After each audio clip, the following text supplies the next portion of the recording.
Foi. Luto, primeiramente, prazer estar te entrevistando. Obrigado por ter aceitado o convite. Uma honra. Porra, honra é minha, cara. Obrigado aí por me convidar, por chamar. Pô, e você tá fechando uma trilogia musical agora, né? São 3 Tipo músicas. isso. E, cara, antes de a gente se aprofundar em Sorrir é a Cena, que é a nova música sua, pra Aham. quem tá te conhecendo a partir da entrevista, não sabe da sua carreira, como é que você começou na música? Foi ela que foi até você, você que foi até ela? Como é que tudo aconteceu? Cara, na real, assim, eu sempre gostei muito de arte, né? Então, pô, desde moleque, assim, eu desenhava, fazia outras coisas relacionadas à arte, fazia arquitetura, pá, fazia umas maquetes, até que eu comecei a editar áudio, tá ligado? Com Audacity, né, e SoundForge. Comecei a fazer uns remixes de umas músicas que eu gostava. Comecei a editar vídeo, né? Pra você ver como foi um sentido meio que quase contrário da música, né? Verdade. E aí foi lá quando eu comecei a editar uns vídeos com umas músicas do Halloween, um metalcore assim que eu gostava de ouvir, Stratovarius. E daí eu conheci Linkin Park nesse meio tempo, né? E daí foi quando eu ouvi a Place for My Head pela primeira vez que eu falei, cara, acho que eu quero tocar guitarra, sabe? Pô, que Aí eu falei, maneiro. nossa, vou começar a estudar para tocar isso, sabe? E daí foi com 15 anos mais ou menos que eu comprei meu primeiro violão. E Uhum. aí tudo começou, né? Comecei a montar banda, comecei a entrar em banda para tocar, tal. E, pô, fiquei 15 anos numa banda chamada Almirante Billings, né? Que é uma banda que eu fundei com 2 amigos meus. Na Uhum. verdade, com outros 4 amigos meus, mas a banda virou um power trio depois da metade do caminho. E se chamava Almirante Billings. E a gente fazia um punk rock pirata, né? Era muito legal, assim. Então eu fiquei com essa banda até a pandemia, mais ou menos. Uhum. E depois da pandemia, que eu não consegui juntar e reunir esses meus amigos para fazer mais música, né? Que eu queria muito fazer na pandemia. Que daí eu decidi, eu falei, mano, vou voltar a um projeto solo, sabe? Vou voltar a um projeto meu, assim. E aí comecei a desenvolver o luto lá na pandemia, estudando mesmo, estudando produção musical. Aprendi a tocar teclado, né? Que eu não sabia tocar teclado, eu já sabia tocar vários instrumentos, mas teclado não. Aprendi a fazer beat, né? Então virei meio que beat maker. Maneiro. E comecei a estudar várias coisas assim, até que fui desenvolvendo a ponto de falar, "Bom, beleza, agora eu tô seguro para fazer música do jeito que eu queria, né? Uhum. Misturar música eletrônica com sintetizador com rock que eu já fazia, né? Já fazia um punk rock pesado. E aí nasceu o Luto, foi assim, foi meio que assim. Isso é uma coisa interessante, né? Porque a banda, a gente acaba tomando decisão em conjunto, só que é uma facilidade de não ter que tomar conta de tudo, mas também é aquela liberdade de trabalhar pra gente mesmo, né? É, Você sente tem, saudade de trabalhar em banda ou não? O que que você cara, acha? muita saudade, muita saudade. Eu tô louco para começar a fazer uns feats, né? Tem bandas e artistas que eu conheço assim que a gente já tá conversando e movimentando as coisas para fazer um feat, né? Porque eu tô morrendo de vontade de criar com gente, Entendi. sabe? Com mais pessoas. Porque é o que você falou, a liberdade de criar sozinho é incrível, né? Eu tomo minhas decisões e tal, e graças a Deus eu sou muito autocrítico com o meu trabalho, então eu vou e volto diversas vezes, né? E tenho muito carinho pelo Sim. produto mesmo. Até pelo tempo que eu fiquei com banda, o Paulo Filho, que é um cara que me ajuda até hoje, que ele era baterista da banda, e hoje ele faz as minhas masters, né? Ele é um cara tão perfeccionista quanto eu, né? Então, aprendi com ele, aprendi com o meu ex-baixista também, o Jimmy, em tentar entregar sempre o melhor, sabe? A gente sempre quer entregar o melhor, não só em questão de qualidade, mas em questão de energia. Eu acho que música é energia, né? Então a gente sempre pensou nisso. Pô, vamos produzir uma parada monstra aqui com muita energia. Então, quando foi o luto, eu não quis mudar isso, eu quis continuar sendo perfeccionista mesmo Sim. e desenvolver as coisas, mas assim, a liberdade mesmo é maravilhosa, né? Tipo, pô, quero colocar isso. Não tem ninguém para falar não, né? Sim. Mas ao mesmo tempo você tem que ter a consciência de pegar e falar, pô, a minha ideia é uma bosta, né? A minha Uhum. ideia é ruim, eu não vou fazer isso. E testar, cara. Música é teste, música é experimento, né? Então, eu falo que eu tenho meu laboratório aqui, que eu sou o nerd da música, né? Então, eu vou testando os instrumentos, vou testando timbres, testando tudo, até que eu falo, putz, é isso que eu quero nessa música, sabe? É, porque o problema é que você falou, né? Você se mal acostumar você mesmo, né? Esse que é o problema. Exatamente. E é fácil, né? Uhum. E assim, algumas pessoas elas criticam de uma maneira muito fácil.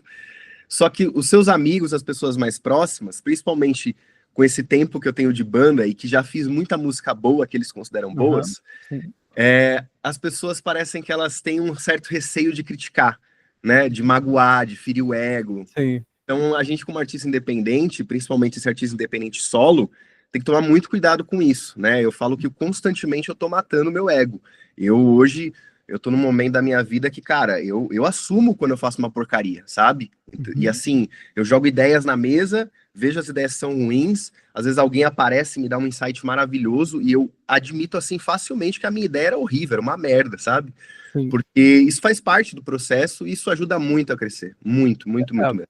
eu falo daquelas que, tipo assim, todo mundo tem ego, né, orgulho e tudo mais, o importante é manter no nível saudável. Essa que Exatamente, é a questão, a gente não extrapolar exatamente. aquilo. Eu acho que ego é diferente de autoestima, né?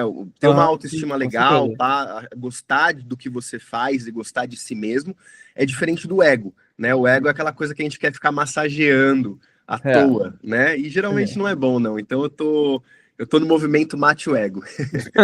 Boa. Dá pra subir hashtag.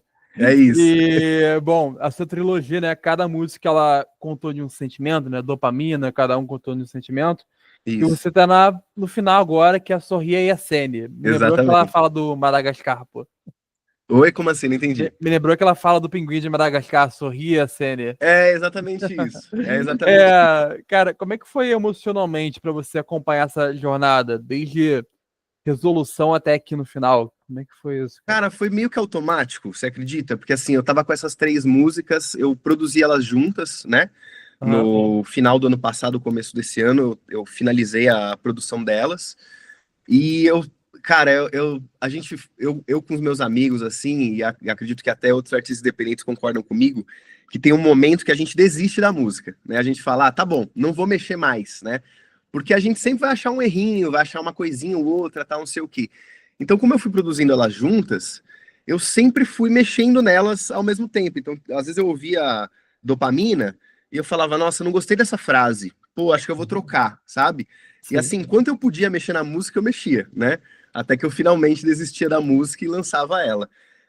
Então foi meio que automático, assim, foi tudo sendo construído junto, né? Essa parte do prólogo, da sátira e da resolução que é Sorrir a Cena, né? Então meio que as coisas estão interligadas, assim, e foi meio que automático. Eu não percebi isso acontecendo, para ser sincero. Aham. E você fala, né, nas músicas sobre se sentir meio deslocado, né, na infância, na adolescência, porque Uhum, é uma coisa quase universal, muita gente se identifica, se sente também. sim. O que você diria hoje para aquele luto criança, né, lá de trás que se sentia fora do padrão? Hoje você aprendeu sobre isso? Sua visão Cara, que mudou? pergunta legal. Eu aprendi Olha, muito, na verdade. Eu aprendi muito, Lucas. Assim, é engraçado, porque, tipo, eu fui um adolescente, eu comecei no ensino médio, eu era uma pessoa muito deslocada, não só pelo meu gosto musical da época, né?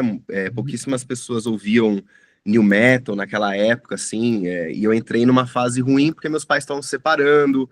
Eu não era uma criança, um adolescente muito bonito, né? Então eu sofria bullying por isso também, né? E acabava me deslocando mais ainda, e daí eu sofria mais bullying ainda por ser deslocado, né? sim. Só que eu falo que os excluídos eles se atraem, né? Eles se Fo- identificam. Formam força ali naquele. Exato, exato, eles unem forças. Uhum. E eu encontrei meu grupo de excluídos, assim, né? E foi engraçado que graças a Deus, assim, no ensino médio, esse grupo de excluídos se tornou o maior grupo do ensino médio, assim. Era uma turma Maneiro. muito grande. Então eu me sentia até popular, só que eu era o popular dos excluídos, né? Uhum. Então, graças a Deus, assim, essa mensagem, essa ideia de sorrir a Yasene, de fazer as coisas do jeito que eu quero fazer e dane-se os outros, é uma coisa que, graças a Deus, o Vitor, de 15 anos, aprendeu muito cedo mesmo. E isso fez com que eu tomasse decisões fantásticas na minha vida de vários pontos, né? Era para eu ser, por exemplo, talvez técnico de informação, ou fazendo alguma coisa relacionada a redes ou Uhum. informática, Sim. e eu decidi não. Eu falei pro meu pai, não, eu vou estudar cinema, eu vou fazer arte, vou fazer outras coisas, né?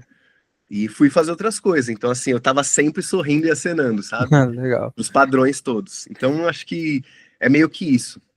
E é irônico, né? Como é que o maior grupo de ensino médio foi justamente os excluídos, cara. É, É é. irônico isso. É muito irônico, é muito irônico. Mas, assim, e era o pessoal do punk rock, era o pessoal do new metal, era o pessoal mais alternativo, né? Era a galera mais contra a cultura. Porque naquela época, pelo menos na minha escola, a galera tava muito no hip hop, tava muito na onda sertaneja, tava Uhum. muito na onda pop, né?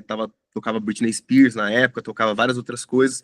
Então o rock, ele tava na ascensão de um metal, assim, vai. Digamos que as pessoas estavam querendo a começar a descobrir quem era o Linkin Park, quem era o System, Sim, e etc, etc. E na minha escola isso demorou muito, porque era uma escola pública, assim, uma escola que tinha muita gente, né? uhum. Diferente. Sim, E eu sim. acho que duvido que o meu grupo, né? Tenho certeza, na verdade, que o meu grupo não era o único grupo de excluídos, né? Mas a gente com certeza era o maior. Legal. E, bom, você citou o seu pai, né, falando do apoio dele também. Como é que foi o apoio da sua família em relação à música, à arte? Cara, assim, eu não posso falar que teve um apoio forte, assim, né? Na verdade, assim, o meu maior apoio sempre foi dos meus amigos, né? A minha mãe, ela sempre deixou, assim, eu livre, né? Graças a Deus, assim, ela nunca implicou muito comigo. E ela, na verdade, me incentivou em vários momentos, assistiu vários shows da minha banda, etc. Mas ela sempre teve aquela impressão de que é uma fase, sabe? É Acho uma que, fase. acho que toda mãe tem um pouquinho disso, às vezes. E tem a preocupação também, né? Tipo, pô, É, como meu filho vai ganhar dinheiro, né? sim. Como que ele vai fazer as coisas, tal, etc, etc. E por conta dos meus pais serem separados muito cedo, assim, eles separaram, eu tinha 14 anos. Uhum. Minha mãe entrou numa depressão muito profunda, né? E eu tive que começar a trabalhar, cara. Comecei a trabalhar com 14 anos mesmo. E não parei de trabalhar desde aquela época. Então eu trabalho há mais tempo do que eu sou músico. Uhum. E sustento a minha família dessa forma. Então, e graças a Deus consegui sustentar com audiovisual, que era uma coisa que eu também queria trabalhar com, né?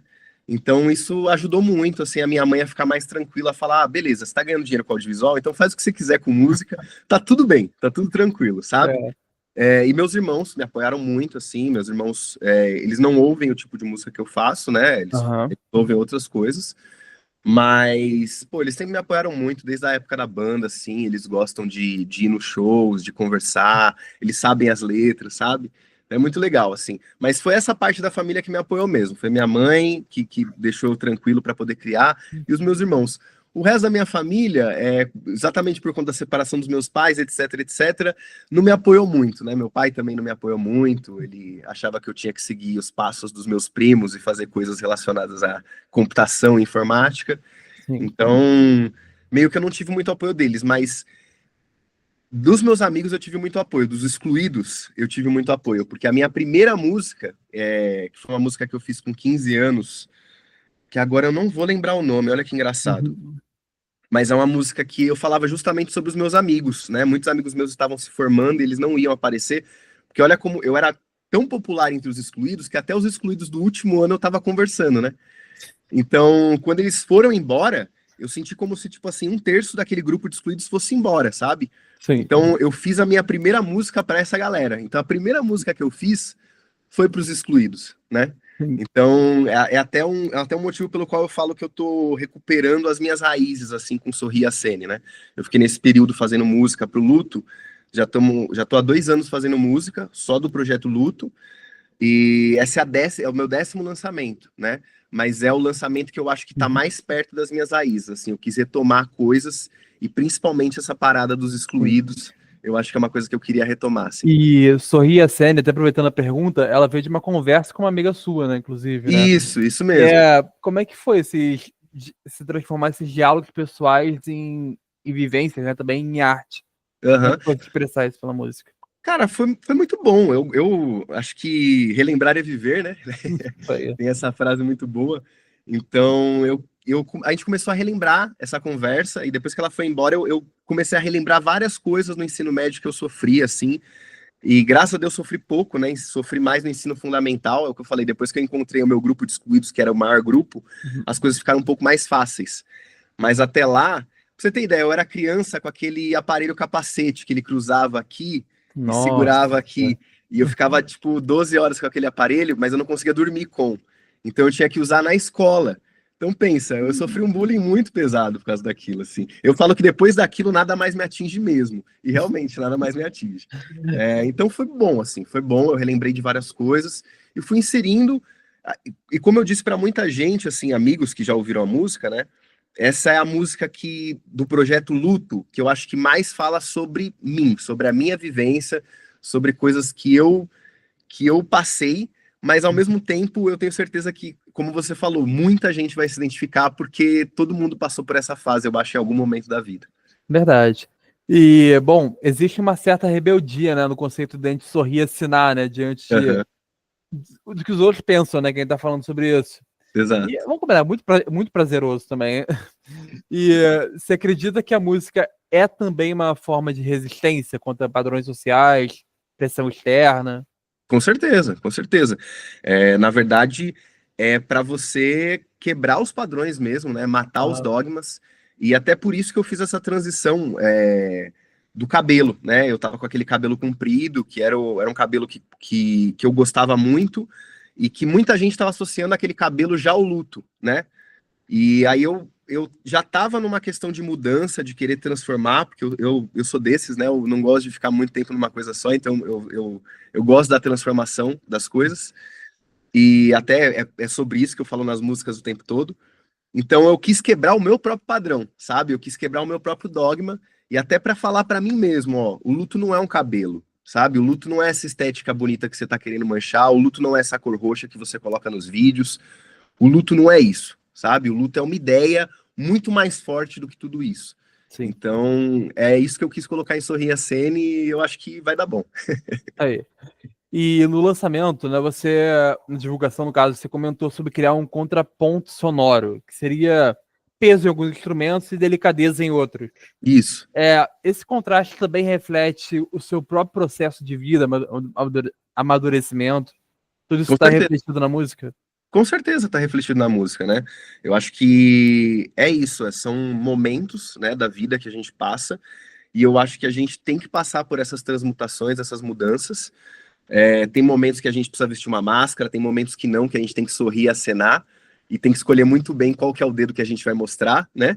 Quando a gente tá sorrindo e acenando. Sim. E eu acho que com certeza faz parte, assim, a gente tem que se colocar em diversos momentos da vida de maneiras diferentes, né? E o que eu quis dizer com essa troca de contraponto do nostálgico com a melodia é que o luto estava numa evolução em que ele queria ser uma coisa muito diferente, né? Quando eu comecei o projeto Luto, eu falei, pô, deixa eu fazer uma parada diferentíssima.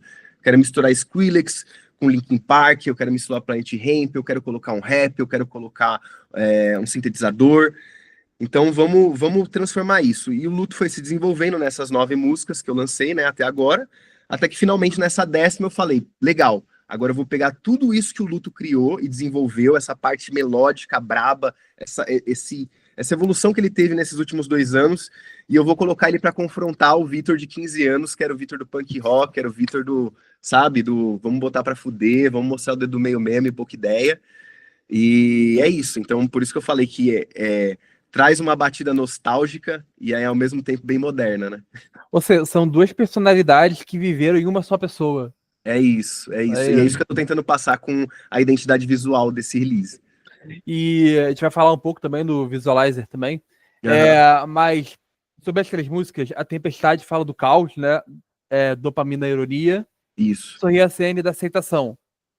Que aprendizados pessoais você acabou levando de cada uma dessas fases, cara? Você viu a música e você falou, cara, é isso, tudo mais. Você foi pegando pra. Trouxe algo de novo? Cara, trouxe sim, eu acho que eu aprendi uma parada diferente com cada uma dessas músicas, com toda certeza. Acho que com Tempestade eu aprendi que eu não controlo absolutamente nada ao meu redor, apenas eu mesmo e as minhas decisões, os meus sentimentos. Acho que dopamina eu aprendi a deixar a vida mais leve mesmo, sabe? Não me entregar, sabe? Mas entender mesmo, a vida é assim, sabe? Uhum. E eu acho que sorrir a cena, eu aprendi melhor a sorrir a cenar mesmo, literalmente, a não me importar com o que os outros falam, sabe? A ficar mais tranquilo com as críticas, com opiniões, sabe? Com tudo, assim, com tudo. Recentemente eu tô arrumando até umas brigas na internet, assim, polêmicas, justamente por isso, porque eu tô com menos medo de me expor, sabe? Eu tô com menos receio de dar a minha opinião. E, tipo assim, eu vou dar minha opinião e você pode dar a sua, e eu vou sorrir e acenar, porque a sua opinião é a sua opinião, voltando lá em Tempestade, eu não controlo a sua opinião, eu não controlo nada, e eu vou deixar a sua opinião ser a sua opinião, porque é isso, entendeu? Mas eu vou sorrir e acenar, isso não vai me atingir mais. Se não for benéfico, não vai me atingir mais, com certeza. Cara, e primeiro que a internet é igual um vale tudo hoje em dia, né? De opiniões, né? Se a gente for para pensar. Eu gosto de falar que a gente tá no período do ferro e do fogo, né? Todo mundo tá querendo defender uma ideia. Todos Sim. estão querendo defender uma ideia. Só que, ao mesmo tempo, ninguém tá querendo abrir mão de nada, né? E isso é muito ruim, porque, para mim, eu entro no lance da transformação, né? Da transmutação das coisas. Cada escolha é uma renúncia. Então, para você transmutar, você precisa renunciar e desistir de algumas coisas. Isso é importante para você poder progredir, né? E algumas pessoas estão travadas nisso, né? Nessa luta do ferro e do fogo, que é muito perigosa, Sim. né? Ela é muito perigosa. Sobre essa questão da opinião, né? Eu acho que não é a gente que vai mudar a opinião da pessoa. Tipo, tem essa questão. Sou livre para dar meu comentário, mas tudo bem, cara. Espaço público é isso. Não é a Isso, gente que vai mudar. isso. Tem pessoas que mudam, né, cara? Tem, É, tem gente que você conversa assim. Eu sou bem espiritualizado, né? E eu já conversei com vários amigos assim que eu consegui transpor algumas ideias minhas. Eles até começaram a pensar de outra maneira, começaram a se desenvolver na vida de outro jeito. E até me agradeceram depois, falando, pô, tinha aquela ideia que a gente trocou lá, pô, foi muito legal, pá, não sei o quê. Agora, tem pessoas que eu vejo que elas seguram essa mudança e só um trauma bem forte vai fazer elas mudarem, infelizmente, sabe? Um trauma, verdade. uma ansiedade, algum acontecimento, né? Sim, Mas é exatamente por esse período que a gente está passando do ferro e do fogo mesmo. As coisas estão quentes, as coisas estão quentes. verdade. E quando você olha para trás, quando você falou que produziu as 3 músicas meio que junto ali, né? Uhum. Mas mesmo assim, quando você olha para trás pro primeiro lançamento, primeiro single da trilogia, você já sabia que terminaria com essa mensagem de autoconfiança, identidade? Isso já era previsto ou não? Já era previsto, porque assim, na verdade, as minhas músicas, elas têm uma dualidade muito grande, né? Quando eu Uhum. escolhi o nome Luto, foi justamente pensando isso. Eu tenho meu sobrenome, que é Esteluto, né? Que é um sobrenome Aham. italiano, então o luto já estava ali, né? Só que eu queria uma palavra dual, porque quando eu comecei a compor as músicas, eu falei, mano, eu vou sempre colocar uma mensagem dual aqui, sabe? A pessoa sempre vai conseguir entender de duas maneiras diferentes, pelo menos, né? Era a minha ideia, assim, para tudo. E graças a Deus eu consegui manter essa ideia até a última música, até Sorrir a Sene, assim, tá muito legal. Só que eu sempre vou gostar mais da mensagem, com certeza, da perseverança, da mensagem do não desistir, da mensagem de você continuar acreditando, né? Assim como Tempestade eu falei, tipo, eu falo que é uma é uma realidade, sabe? Tipo Uhum. assim, não vai dar tudo certo pra você. Mesmo que você faça tudo certo, mesmo que você tome as melhores escolhas, mesmo que você tenha as melhores oportunidades, mesmo que tudo siga pelo caminho que você acha que é o divino e correto e maravilhoso, pode ser que nada disso aconteça e dê certo. Entendeu? Mesmo que você faça tudo Verdade. certo, eu conheço diversas histórias que as pessoas fizeram tudo certo da maneira certa e deu errado, sabe? Sim. Só que a mensagem de Tempestade, por exemplo, continua, continua. Não tô falando que vai dar certo. Eu tô falando continua, sabe? E sorrir a cena eu acho que eu mantive isso também. Então o sorrir a cena é esse. Continua sorrindo, meu amigo. E a cena. Continua Isso aí. sorrindo e a cena, sabe? E o Visualizer, né, falando agora também da parte visual, ela faz parte da entrega artística, né, com certeza. Sim. Mas como foi pensar essa parte visual da obra para ela se conectar com a mensagem da música? Como é que foi a montagem de tudo? Cara, pra sorrir a cena, eu vou ser sincero com você que as ideias começaram a surgir de última hora, né? Aham. Como eu falei, eu já tava com uma ansiedade minha, isso é só pessoal, dessa transformação de visual que eu tinha, sabe? E quando eu comecei a pensar no conceito visual de Sorria Cine, de tudo, aí eu vi essa parada de tipo, caraca, eu tô confrontando o meu eu de antigamente aqui, eu tô unindo duas ideias, sabe? Duas pessoas que, de novo, por mais que tenha uma transmutação absurda, eu não sou a mesma pessoa que eu era há 20 anos atrás. Tem algumas ideias assim que eu mantive firme, né? Que não mudaram, né? Que é, por exemplo, essa ideia da perseverança, essa ideia da resistência, né? Sim. De ser resistência.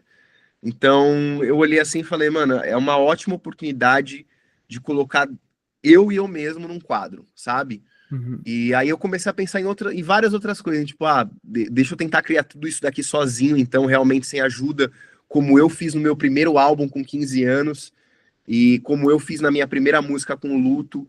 Então, deixa eu, sabe, desenvolver dessas coisas. Só que o conceito visual ficou tão grande, e ficou tão legal, que eu não consegui fazer sozinho, eu tive que pedir ajuda de amigos, né? Graças a Deus eu contei com a ajuda do Jimmy, do Paulinho, do Danilo, que são amigos meus que já trabalham na área audiovisual, né? Comigo também. E eles falaram, não, mano, vamos fazer e tal. Então eles me ajudaram em todo o conceito visual, assim, da execução, né? A ideia é minha, mas toda a execução, assim, eles me ajudaram muito. E eu tô muito feliz com o resultado, tô muito, muito feliz. Até uma curiosidade, você falou lá no início da entrevista que você já trabalhou, não, você editava vídeos, né? Uhum. Isso também te ajudou? Até hoje te ajuda? Com certeza, com Na edição? certeza. Eu comecei a editar alguns meses antes de começar a tocar um instrumento, a comprar meu primeiro violão e tal. Foi alguns Aham. meses antes. Mas, cara, tudo que eu vou te falar, uma boa parte do que eu construí hoje foi graças à edição de vídeo. Eu tenho que admitir isso facilmente, porque a edição de vídeo fez com que eu conseguisse alimentar minha família quando meus pais se divorciaram. Então, eu cuidava deles, né? Até hoje ainda pago muitas contas na casa deles lá e ajudo eles com várias coisas. Graças a Deus, Deus me provê dessa oportunidade de poder ajudar eles sempre. Mas naquela época eu era o único sustento da casa mesmo, meus irmãos não trabalhavam ainda, e minha mãe com depressão. Então aquilo foi o sustento da minha família, foi o que ajudou muito. Foi disso que eu falei, vou fazer uma faculdade de cinema, né? Vou me jogar de cabeça nisso, né? E ao mesmo tempo alimentando o lance da música, criando música com a banda e tudo mais, as coisas foram andando juntas, porque eu não queria desistir da música, mas eu também queria galgar no audiovisual. E, pô, isso me ajudou muito agora, porque graças a Deus eu consegui, vários amigos meus que não eram do audiovisual, eu consegui levar para essa área, que é uma área que ajudou eles, né? Tirou eles de uma situação ruim, assim, e agora eles ganham dinheiro com isso, trabalham tal. Então, graças a Deus que eu consegui ajudar eles nisso. E me fez ter muitos amigos, assim, que topam me ajudar com tudo isso, Legal. sabe? Com edição de vídeo, com fotografia, com tudo. Então, assim, eu só tenho a agradecer mesmo. A edição de vídeo foi, assim, era para ter acontecido, sabe? Bacana. E também é uma coisa que te permitiu trabalhar com uma coisa que você gosta, né? Porque poucas pessoas têm essa sorte na vida também. Sim, sim. E assim, e eu vejo hoje como criador de conteúdo, que eu não gosto de falar que eu sou criador de conteúdo, né? Eu sou um artista criando conteúdo. Sim, sim. Mas, cara, é isso. Eu vejo tantos artistas assim que travam com algumas coisas simples, e eu, pela minha faculdade de cinema, pelas coisas que eu estudei, eu já tive vários canais de YouTube também que eu desenvolvi com amigos, né? A gente, lá no primórdio do YouTube, eu tive vários canais, tive canais que bateram 1 milhão de inscritos, a gente chegou a vender canais, e etc, etc. Então, pô, hoje eu tenho uma ideia, por exemplo, ou eu vejo uma referência no Instagram, pô, eu roteirizo, né? Eu mesmo roteirizo, eu vou lá, coloco tal, eu mesmo vou lá e gravo, né? Porque eu tenho uma noção maravilhosa de gravar. Então eu vou lá, porque nem faço a minha fotografia, faço a minha luz igual eu fiz aqui para essa entrevista, gravo e eu edito, né? E eu mesmo posto tal. E eu vejo que outros artistas travam nesse ponto, né? Porque não sabem, não têm o conhecimento mesmo, e querendo ou não, é parar um tempo para estudar, né? E querendo ou não, esse tempo ele conta depois, né? É porque é uma coisa que é muito além da música, né? Você saber o técnico também. É muito além da música. É muito além da música. E a gente tá falando muito sobre o conceito de sorrir a cena, durante a entrevista a gente tá falando sobre esse conceito, né? Mas aí que tá um desafio que eu preparei. Cara, se pudesse descrever Sorrir a Sene em uma única palavra que não fosse o título, qual seria e por quê? Foda-se. Seria foda-se. Eu, Olha, a gente tá falando de maneira gentil, tipo, Sorrir a Sene. Tá ali. eu acho que é isso. Eu acho que que a palavra foda-se, eu não considero nem mais um palavrão, sabe? Ela tá tão inserida e ela é tão necessária no modo de vida que a gente tem hoje, sabe? Porque hoje as pessoas elas querem ditar várias regras e a gente vive num mundo tão caótico. É meio que social, né? As pessoas querem moldar. É, exato. Uhum. E assim, eu boto em vários nichos, né? Tipo, você tem que casar, você tem que ter filho, você tem que ter um emprego CLT, você tem que não sei o que, não sei o que lá, pipapá. E acho que o foda-se é a melhor expressão para tudo isso, porque significa que você pode fazer isso, cara. Você pode fazer o que você quiser. Hoje você pode fazer o que você quiser. Você não deve fazer tudo, né? É, Mas você não é, pode fazer o que você não é quiser. para você ser preso, mas É, mantém o réu primário, né? Mas assim, a tudo que as pessoas colocam como padrão, que eu vejo hoje, né? Nenhuma delas é padrão de verdade, né? Por exemplo, vou colocar eu mesmo como exemplo, né? Então, pô, o Vitor lá de 15 anos, ele começou a estudar edição de vídeo, muito novo, começou a gostar de software, de computador, de não sei o que, isso ajudou ele a conseguir alguns empregos bons com 15 anos, e aí depois ele foi e fez uma faculdade de cinema, e hoje ele trabalha com audiovisual e tá dando certo e tal. Se eu falar para você que esse é o padrão, que esse é a chave, que esse é o caminho do sucesso, eu tô mentindo. Porque, de novo, se a mesma pessoa, se uma pessoa muito parecida comigo seguir exatamente os mesmos passos que eu, no mesmo dia, no mesmo exato momento da vida, não vai dar certo do mesmo jeito. Não vai. porque cada pessoa é diferente. Uma receita que funciona para você não pode não funcionar para mim. Isso. E assim, e por isso que não tem padrões, sabe? Uhum. Não existem padrões. As pessoas elas querem padronizar as coisas, mas até pela segurança da decisão. Elas querem padronizar porque elas querem colocar no peito que, nossa, eu tomei a decisão certa. A minha decisão tá dentro do padrão. As coisas funcionaram para mim porque eu tomei essa decisão e ela é a decisão certa. Não é. Você tomou a sua decisão, mas ela não é certa nem errada, sabe? Sim. É isso. O conceito do padrão, ele é meio que o mesmo conceito do normal, é abstrato. Aham. Não tem o certo. É isso mesmo, é isso mesmo. É. Então, assim, desculpa, mas a melhor palavra que eu posso colocar é foda-se. E que as pessoas deveriam usar mais também, pô. Isso, sabe? E, Muito. cara, a gente, voltando a falar sobre a sensação de não pertencer, né? Como se foi na escola também. Já teve alguma resposta de um fã seu, de algum ouvinte que te marcou, cara, em relação a isso de pertencimento? Veio trocar uma ideia com você também? Já teve? Cara, já teve um pessoal, assim, já teve uma galera legal, assim, é, mas foi em outros lançamentos, né? Quando eu Aham. lancei Medos, quando eu lancei o Fim, o pessoal se identificou muito com a mensagem também, veio muita gente falar pra mim, assim, que gostou, que a mensagem ajudou a pessoa numa decisão ali da vida e tal. Eu não consigo lembrar exatamente de uma, assim, mas teve sim, teve pessoas assim, e é muito legal isso, pessoas que você nem conhece, sabe, que é de outro Sim. estado, que você nem esperava, e que às vezes ela viu um conteúdo, na maioria das vezes, né, por causa do Instagram e de rede social, na maioria das vezes ela viu um conteúdo que não tem nada a ver sobre a música, aí Uhum. ela me descobriu, aí ela foi ouvir a música e aí a música tocou ela por algum motivo, né? É esse ping-pong até chegar no ponto que eu quero realmente que a Sim. pessoa escute a música e se identifique, né? Então rolou sim, teve coisas legais assim, mas não vou conseguir pontuar uma, não. Eu falo que a melhor forma de você conhecer um artista é você escutar a música dele. Isso, Você conhecer o que ele tá sentindo é isso. isso.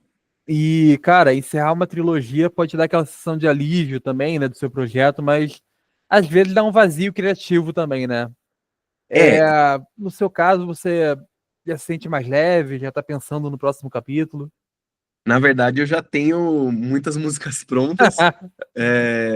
Que assim, eu tenho que me planejar muito, né, nesse lance de produção, porque é o que eu falei, eu já tenho uma carreira, né? A música ela não me sustenta ainda, né? Então, eu acho que eu vivo o que a maioria dos artistas independentes vivem, né? A gente tá numa outra carreira, ganhando outro dinheiro, fazendo outras coisas e trabalhando com música. E esse tempo de banda, né, que eu tive, esse tempo fazendo música com outras pessoas, me mostrou que, cara, a gente tem que estar um passo à frente, sabe? A gente tem que estar preparado. Não dá pra gente viver no mesmo tempo das outras coisas. Então, enquanto eu tô para lançar Sorrir a Cena daqui a uma semana, eu já estou produzindo outra música, né? E já tenho outras músicas aí que estão para chegar. Elas vão vir com outras ideias, eu pretendo Uhum. colocar coisas talvez românticas no meio, né? Vou fazer uma música que é um pouco romântica e ao mesmo tempo Tem um pouco da ideia de Sorrir a Sene junto, né? Que eu vou fazer agora com a Andy, do Antipoética. Tem outras ideias também que eu vou colocar em prática com a banda Medit, com um outro amigo meu também, o Alex, que é um rapper aqui do ABC. Então, tem outras coisas que eu tô planejando, sim. Eu tô ansioso, na verdade, para encerrar esse ciclo. Assim, todos os sentimentos que eu posso falar, acho que eu tô ansioso, porque essa é a música. Eu falo para todo mundo que, tipo, como artista, eu absorvo muito do que meus amigos falam, né? Sim. Então, e eu brinco até que, tipo, se eu não fosse do audiovisual, se eu não fosse músico, provavelmente eu ia ser psicólogo, né? Porque eu amo ouvir as pessoas e descobrir sobre a vida delas, identificar problemas, identificar situações, ajudar elas. Eu gosto de ajudar pessoas, essa é a realidade. E eu acho que, inclusive, essa é a minha missão de vida, ajudar pessoas. Uhum. Então, assim, eu. Eu. Você vê essa como sua missão, no caso, né? Então, é que eu falo pra todo mundo isso, que como eu absorvo muito dessas coisas, é, as outras músicas, tirando Medos, que foi o meu primeiro lançamento, que acho que Medos falava muito sobre mim também, sobre o meu sentimento de medo de dar o primeiro passo, de me jogar ali na frente, sabe?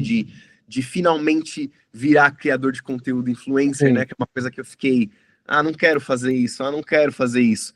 Só que quando você faz um projeto musical muito legal, você fala, cara, eu tenho que dar tudo, sabe? Não adianta eu falar, ai, Uhum. não quero fazer isso porque pipipi, pó, pó. Não, mano, vamos fazer. Você já fez todo esse trabalho de música até agora e você vai colocar na gaveta e não vai deixar ninguém ouvir?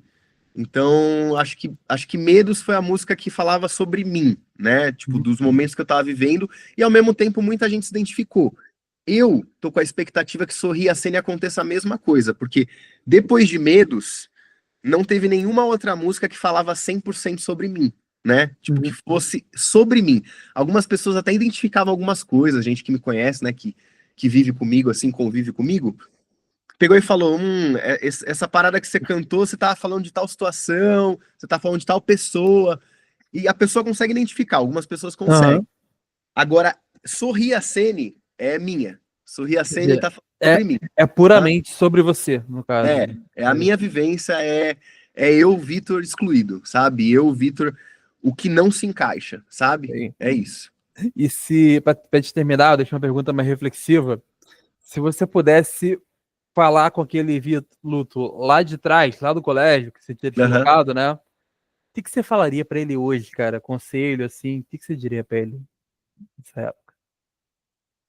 Ah, eu acho que eu diria pra ele não desistir em momento nenhum, porque a gente tá conquistando uma parada muito foda agora. Muito foda, que eu tô com muito orgulho, sabe?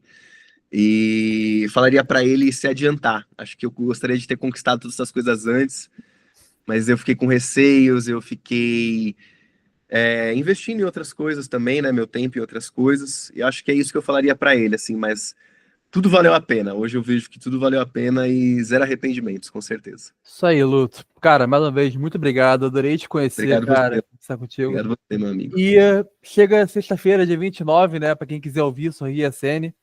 Onde é que a gente te encontra, cara? Redes sociais, plataformas? Onde é que você tá? Cara, vocês podem me encontrar em todas as redes sociais. Eu tô como @luto com 2 T's e o zero, né? O zero é para identificar esse luto, essa Sim. dualidade, né? Algumas redes sociais têm underline no final, porque eu não consegui o servidor certo, né? O link certo. Aham. Mas tá fácil de achar, só colocar Luto com 2 T's ali, vai me encontrar em todas as redes sociais. A distribuidora que eu uso, que é a Symphonic, ela manda para todas as plataformas de stream também, então eu tô em todo lugar. Caraca, Luto, você não conseguiu o username, cara, em alguns, cara? Pois é, né? E assim, Engraçado. engraçado, porque existem vários outros artistas com o nome Luto, sabia? Eu achei que não, né? Quando eu fiz, assim, quando eu pensei, eu falei, não tem, né? E daí, quando eu criei o login no Spotify, criei o meu perfil e tal, e aí eu falei, caraca, tem muito mais do que eu achei que tinha, sabe? Engraçado, né? É, mas o Luto de Sorrir Essência, tá na dúvida, é só esse aqui mesmo, gente. Ah, isso Tá aí. vendo? Então tá, valeu, meu. Um É isso abraço, mesmo. cara. Obrigado, meu querido. Valeu pelo Valeu. espaço.